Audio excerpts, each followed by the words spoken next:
बच्चों, तो आज हम स्टार्ट करते हैं एक नई कहानी जिसका नाम है सच्चा शिष्य। सच्चा शिष्य हमारी कक्षा 5वीं की जूही हिंदी पाठमाला से ली गई है। ये कहानी एक गुरु और उनके शिष्यों के ऊपर निर्भर है। लेखक ने इस कहानी के माध्यम से बच्चों को अच्छे गुणों को अपनाने के लिए प्रेरित किया है। तो चलिए आज हम पढ़ते हैं सच्चा शिष्य और जानते हैं कि सच्चा शिष्य कहानी में लेखक ने हमें क्या बताना चाहा है। बहुत पुरानी बात है। नगर से दूर एक गुरुकुल था। उसमें एक गुरुजी अपने शिष्यों को पढ़ाया करते थे। उन्हें अपने शिष्यों से बहुत प्यार था। वे हर तरह की विद्याओं का ज्ञान उन्हें दिया करते थे। शिष्य भी गुरुजी की सेवा में कभी किसी तरह की कोई कमी नहीं रखते थे। एक दिन गुरुजी ने सभी शिष्यों को गुरुकुल के आंगन में बुलाया और कहा, मुझे अपनी बेटी का विवाह करना है, किंतु मेरे पास धन नहीं है।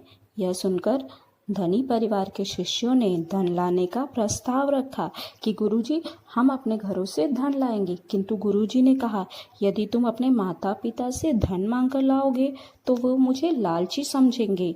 यह सुनकर सभी शिष्य उदास हो गए।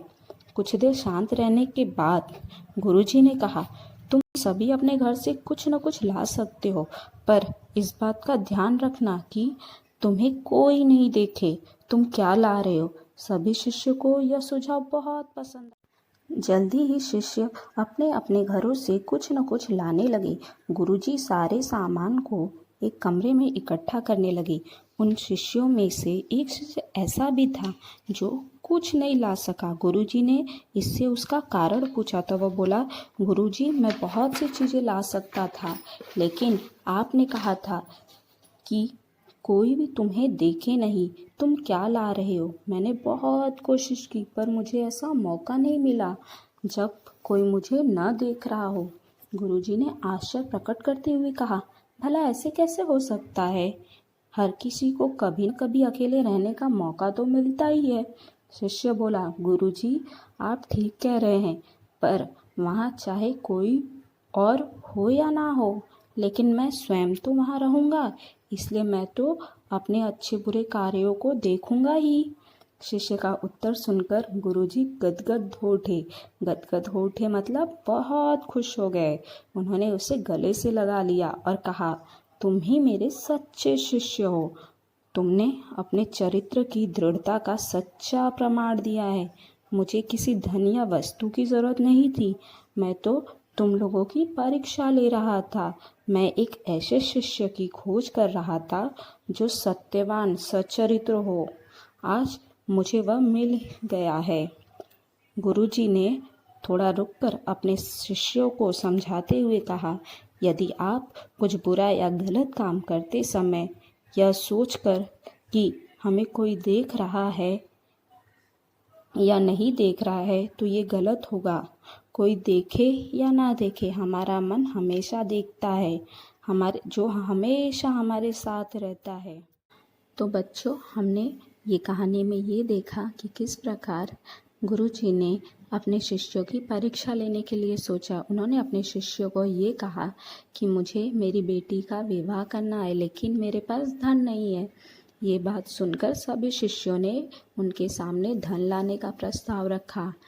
तो गुरुजी ने बोला, अगर तुम अपने घर से धन मांग कर लाओगे तो तुम्हारे माता पिता मुझे लालची समझेंगे। तो गुरुजी ने उनके सामने एक सुझाव रखा कि जब भी तुम कुछ ला रहे हो तो तुम्हें कोई नहीं देखना चाहिए। सभी शिष्य को यह सुझाव बहुत अच्छा लगा। सभी शिष्य कुछ न कुछ अपने घर से लेकर आए, लेकिन उनमें एक शिष्य ऐसा था जिसने कुछ नहीं लाया। जब गुरुजी ने इसका कारण पूछा तो उस शिष्य ने कहा, गुरुजी जब भी मैं कुछ लाने के लिए सोच रहा था, भले ही वहाँ कोई और हो या ना हो, लेकिन मैं स्वयं वहाँ मौजूद था जो मेरे अच्छे बुरे कार्यों को देख रहा था। मेरा मन इस बात के लिए तैयार नहीं हुआ, इसीलिए मैं वहाँ से कुछ नहीं ला पाया। अपने शिष्य का यह उत्तर सुनकर गुरुजी बहुत खुश हुए। उन्होंने कहा कि मैं तुम सब की परीक्षा ले रहा था। मैं एक ऐसे शिष्य की खोज में था जो सच्चा चरित्र वाला हो, जो सदाचारी हो, जो हमेशा अपने अच्छे बुरे कार्यों को स्वयं देखे। इस कहानी की सीख है, अपने अच्छे बुरे कर्मों के साक्षी हम स्वयं होते हैं। अर्थात हम जो भी काम करते हैं, चाहे वो कार्य अच्छा हो या बुरा, भले उसे कोई और ना देख रहा हो, लेकिन हम स्वयं उसे देखते रहते हैं। आप लोगों को पता है, जब भी हम कोई अच्छा कार्य करते हैं तो हमें खुशी होती है, और जब हम कोई बुरा कार्य करते हैं तो हमें अपने मन में बुरा लगता है कि ये गलत है, फिर भी हम वो कार्य करते हैं। तो अगर हम ये बात समझ के कभी भी कोई बुरा कार्य ना करें तो हम एक सच्चा चरित्र वाला इंसान बन पाएंगे। Thank you.